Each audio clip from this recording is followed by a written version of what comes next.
शांति।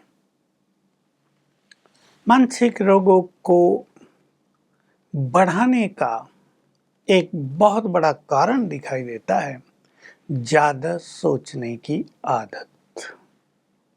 अब इस आदत के पीछे कुछ प्रैक्टिकल कारण भी होते हैं। एक गृहिणी के परिवार में सास ससुर बच्चे सभी समस्याओं में हैं। दोनों बुजुर्ग हैं सास ससुर, उनको बीमारियां लगी हैं। उनकी सेवा भी इस माँ को करनी पड़ती है, पैसा भी कम है, हर तरह से विघ्न इनको घेरते जाते हैं। तो अच्छे से अच्छा मनुष्य भी बहुत चिंतित होगा ही। बहुत प्रैक्टिकल समस्या ये है। ऐसी बहुत सारी समस्याएं, किसी को कैंसर का रोग हो गया, डॉक्टरों ने बता दिया ब्रेन कैंसर है, या बता दिया चौथी स्टेज पर है, अब सेवा करो इसकी। तो परिवार भी ज़्यादा सोचने लगता है, वो व्यक्ति भी ज़्यादा सोचने लगता है, चिंतित हो जाता है, मेरा क्या होगा। अनेक तरह के विचार, मेरे बच्चों का क्या होगा, मेरे परिवार का क्या होगा, मेरे बिजनेस का क्या होगा। अनेक तरह के विचार मनुष्य को परेशान करने लगते हैं। और हमें इस सत्य को भी जान लेना चाहिए कि अगर हम बहुत चिंताओं में जीते हैं, इस तरह की परेशानियों में जीते हैं, तो बीमारियां बढ़ जाती हैं। जो घर के और लोग हैं वो भी यदि बहुत निगेटिव होंगे, चिंतित होंगे, तो उनके भी कमजोर वाइब्रेशंस सारे घर में फैल जाएंगे और इसका इफेक्ट उस बीमार व्यक्ति पर अवश्य आएगा। बहुत सारे युवक आज हम देख रहे हैं परीक्षाओं में, कॉम्पिटिटिव एग्जाम में सफल नहीं होते, फिर बहुत सोचते हैं अपने करियर को लेकर, और कंपटीशन देने से पहले ही उनके मन की स्पीड बहुत ज़्यादा होती है, तो कंसंट्रेशन होती नहीं, इसलिए भी एग्जाम्स में सफल नहीं होते हैं। लेकिन वो इस बात के लिए तैयार नहीं है। आजकल का युवक मेरी बात को गलत न लेना, इतना मैच्योर नहीं है युवक कि वो अपने भले बुरे का समझ ले।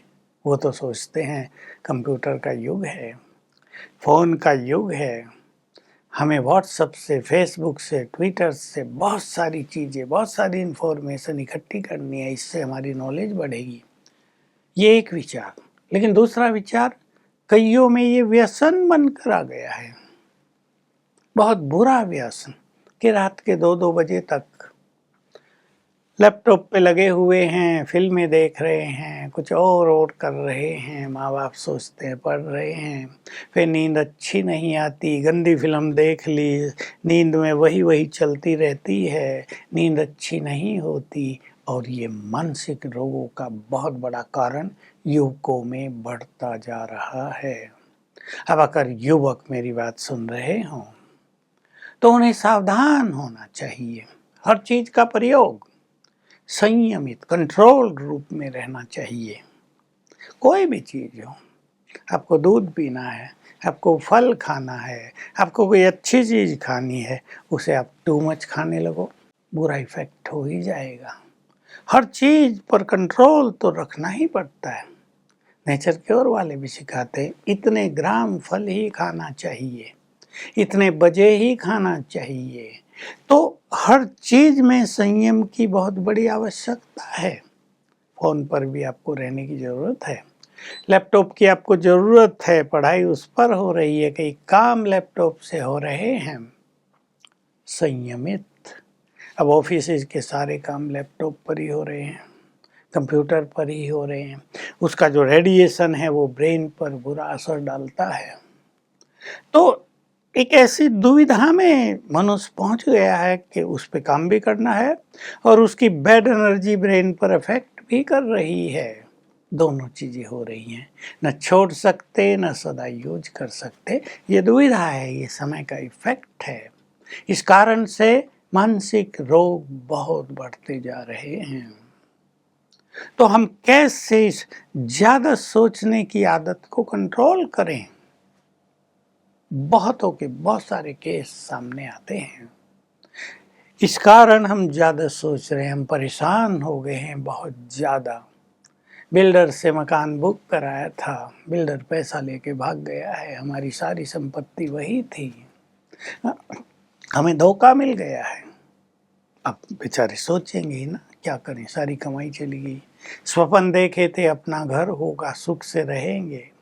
किराएदार तो रोज के रूम्स मकान बदलने पड़ते हैं, मकान मालिक के अधीन जैसे रहना पड़ता है, तो कहाँ तक रहेंगे।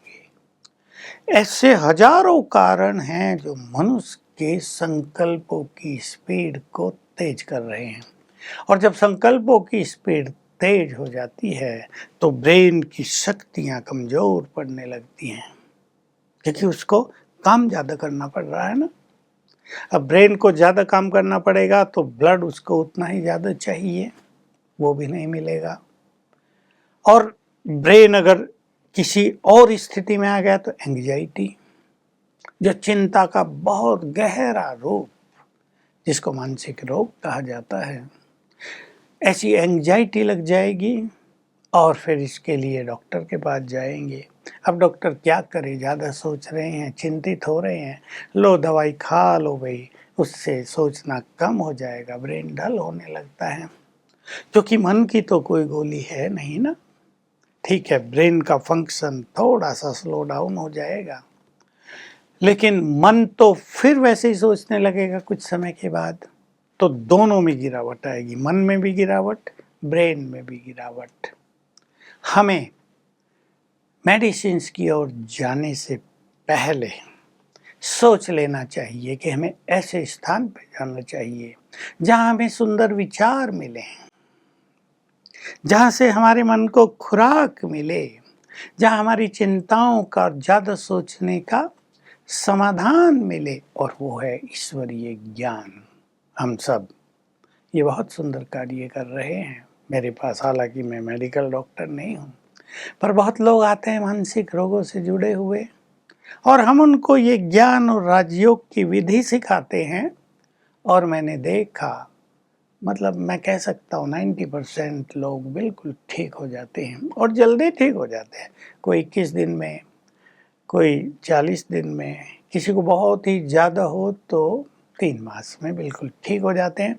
मन खुश रहने लगता है, ज़्यादा सोचने की आदत पर भी कंट्रोल हो जाता है। क्या क्या हम सिखाते हैं, मैं थोड़ी सी झलक आपके सामने रख देता हूँ। भगवान से कनेक्शन जोड़ना, वो हमारा परम पिता है, वो हमारा सच्चा मित्र भी है, खुदा दोस्त भी है। वो भी हमारी केयर कर सकता है यदि हम उससे जुड़ जाएं, यदि हम अपनी कुछ बातों को उसके हवाले कर दें, जिसको समर्पण भाव कहते हैं। समर्पण भाव का ये अर्थ नहीं होता कि हम कुछ करेंगे नहीं, करना हमें ही है, लेकिन समर्पण भाव के साथ सब कुछ करना है। तो बहुत जल्दी मन की स्पीड धीमी हो जाती है। हमारे यहाँ ईश्वरीय ज्ञान है, रोज हम ईश्वरीय महावाक्य सुनते हैं, हम उनको राय देते हैं।